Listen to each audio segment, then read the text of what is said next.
In a surprising acknowledgement, Pakistan's Foreign Minister Ishaq Dar publicly praised U.S. President Donald Trump and Secretary of State Marco Rubio for their pivotal role in helping de-escalate tensions between India and Pakistan after India's Operation Sindoor in May.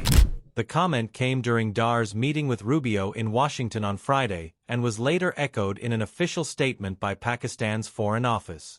According to the statement, Dar appreciated the Trump administration's efforts to facilitate a ceasefire, seemingly validating Trump's repeated claims that he helped prevent a full-blown war between the two nuclear-armed neighbors.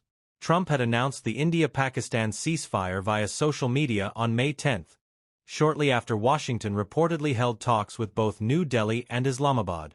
However, India has firmly denied any external mediation, especially Trump's numerous and repeated claim that his intervention and alleged trade pressure influenced the ceasefire. The U.S. State Department, in its own readout of the Dar-Rubio meeting, made no mention of India or any ceasefire discussions. India launched Operation Sindoor on May 7, striking 9 terror camps in Pakistan-occupied Kashmir and across the border. The operation came in response to the April 22 Pahalgam terror attack, claimed by the Resistance Front, TRF, a Lashkar-e-Taiba proxy. The U.S. later designated TRF a terrorist organization. In an apparent shift in tone, Ishaq Dar also backed the U.S. move to label TRF a terrorist outfit during an Atlantic Council event in Washington. You talked about terrorism, you talked about Pakistan's efforts to counter terrorism in your own territory, that you've suffered your own losses among your own citizens. The U.S. has designated, as you know, a number of groups as terrorist organizations in Pakistan, and most recently this resistance front that initially took the responsibility for this attack in Kashmir and later withdrew that responsibility. What would you say to the U.S. in terms of how Pakistan is trying to shut down some of these designated groups? Is the government trying to cut off their fundraising, prevent them from training, and so on? You see, it is obviously sovereign decision of United States. They have designated TRF. We have no issue. And we welcome if they have any evidence that it is involved. But linking it to the Lashkar-e-Taiba, LET, is wrong.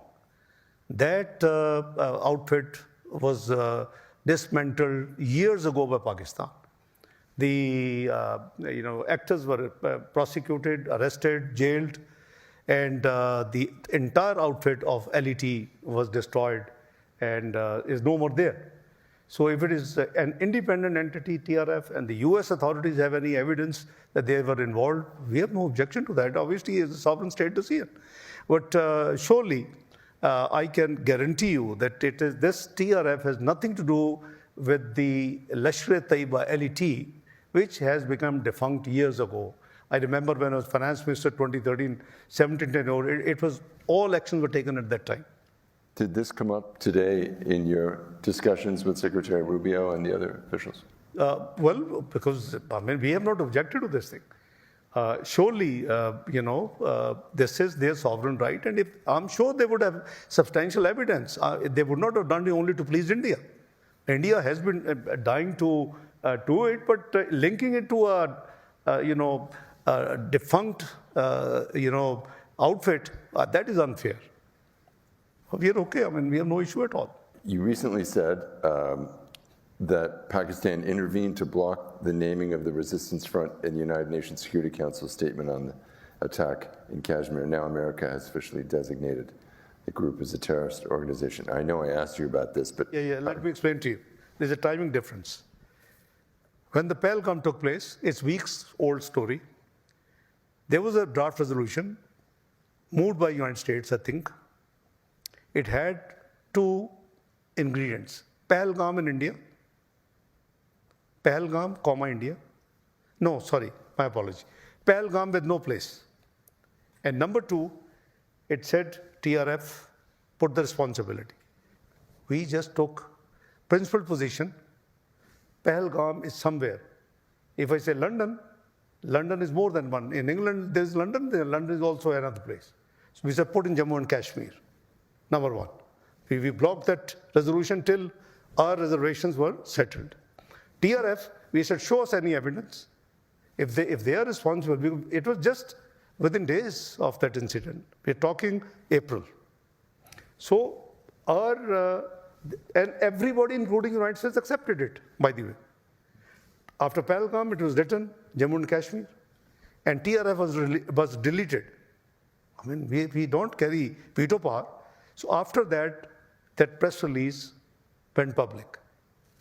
So now if they have, as I said, they have evidence, and they're doing it, we are not owner of this action as a country. It is US action, fine. They must have seen, necessary requisite to designate somebody, fine. But where it is linkage indirectly to LET, that we have clarified. So at that time, we were neither given any evidence nor any claim of TRF that we have done it. Under those circumstances, we can't go presumptive. So, and there was accepted, a position was accepted by all Security Council members, the permanent as well as the elected. And it was amended. So if you see the press release on Pahalgam, you will not find TRF. My position, which is quoted, is at that time. This is a significant turnaround from Dar's earlier position.